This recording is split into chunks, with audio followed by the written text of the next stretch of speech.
Welcome back. This is Jim Mann with Homestyle Southern Cooking. It's getting close to dinner time, and I thought I would share what I'm having for dinner tonight. Back in the 1960s, when I was growing up in high school, and then the 70s, every Wednesday night was a staple night for one meal. And a lot of people have forgotten how to make it, or they don't make it anymore, but a lot of people still do make it. Tonight is meatloaf night. So you either love meatloaf or you hate meatloaf. I love it, so I'm going to show you how I make it and how my mother and my grandmother made it. Okay, we're going to start off with some ground beef. I've got like in the store 4 balls of the ground. I've got ground beef, and I usually get pretty good ground beef, sirloin or a good grade of beef. To this, I'm going to add. I've got about 3/4 cups of onion. I'm going to put that in there. I also have about 1/2 cup of celery.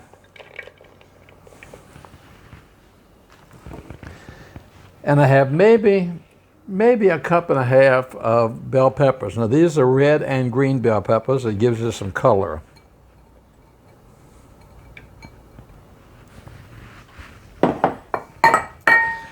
To that, I'm going to add 3 eggs.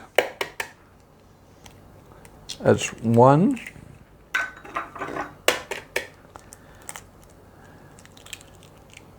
2,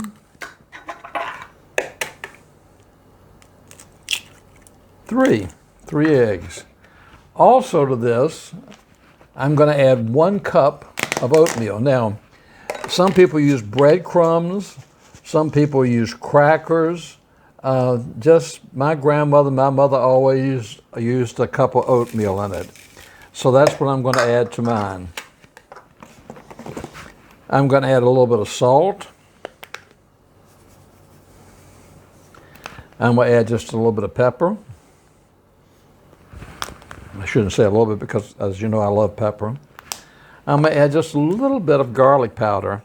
Not a whole lot. Now you can use some fresh garlic if you want to. I just add a slight hint of it to this. And then I also take some ketchup.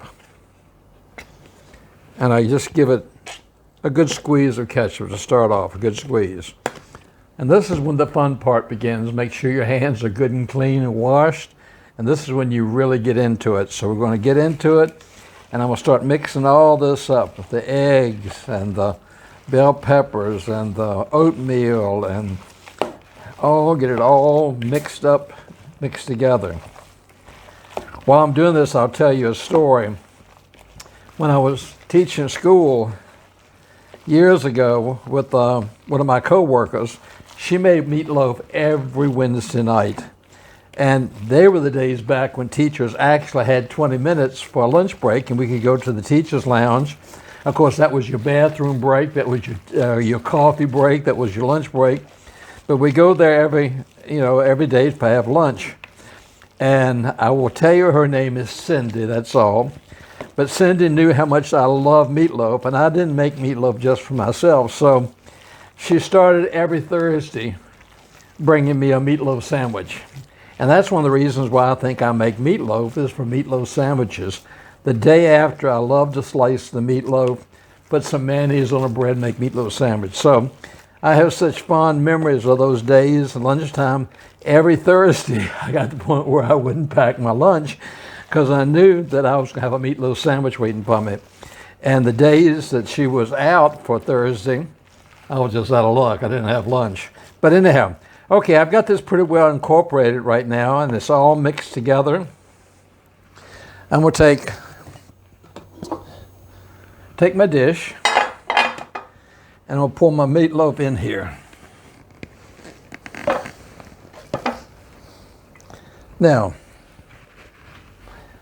I'm going to try to make this into a loaf. That's why it's called a meatloaf, like a loaf of bread.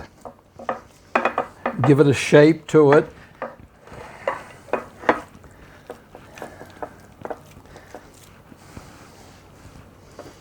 This smells really good already with the onions and the green peppers.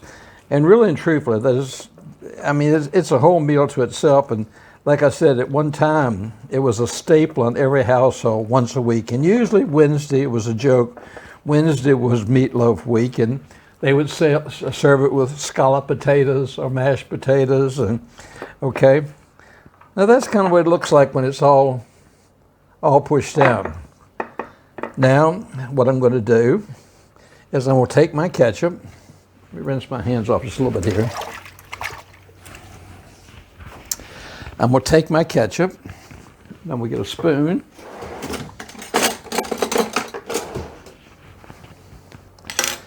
And I'm going to pour my ketchup all over it. And what I'm going to do is I'm going to sort of like ice a cake. I'm going to go around the sides. I don't know whether you can see me doing what I'm doing. I'm putting around the sides, on the top. I'm going to put the ketchup all over it.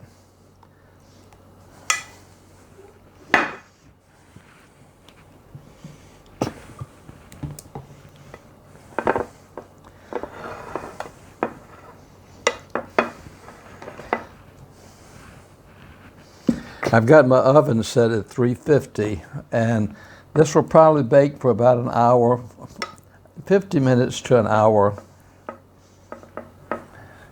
I'll make sure I have it all covered.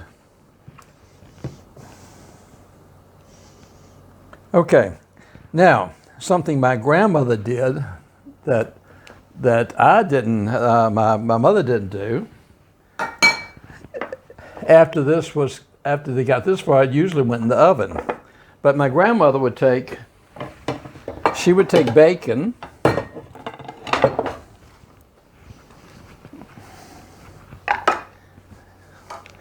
and like I said before, when you work with bacon, what's not good with bacon?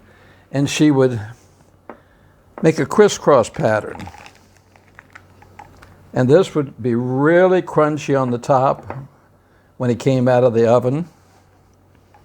And it also gave it a little extra sense of flavor also. So that's what I'm going to do tonight also. So there is what your meatloaf looks like. I'm going to put it in my oven now and let it bake. And when we come back, we'll cut it and I'll let you see what it looks like. So let me put it in my oven.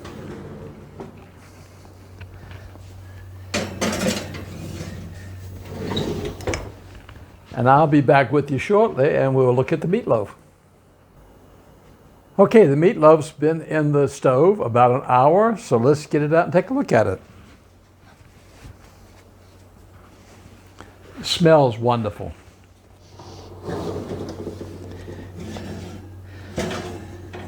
Oh my goodness, it looks beautiful too. Look at that. Can you see this?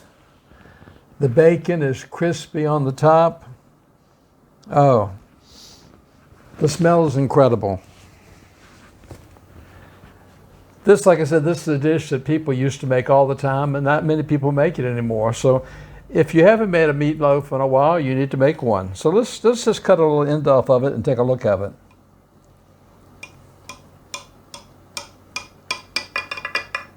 This is very, very hot as well.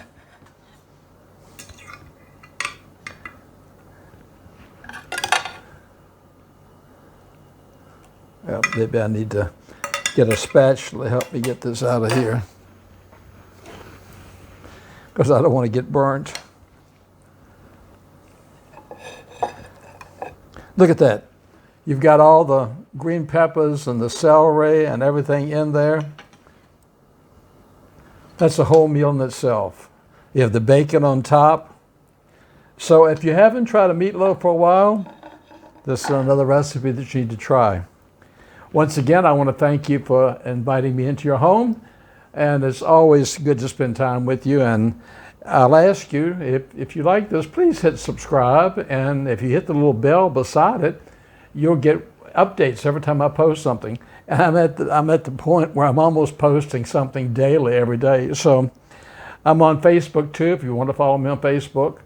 It's always a joy to see you and a joy to be with you. And from sunny Mexico, I'll say this is Jim. Adios. Take care of yourself. Have a great, great week ahead of yourself. And know that I'm here. God bless.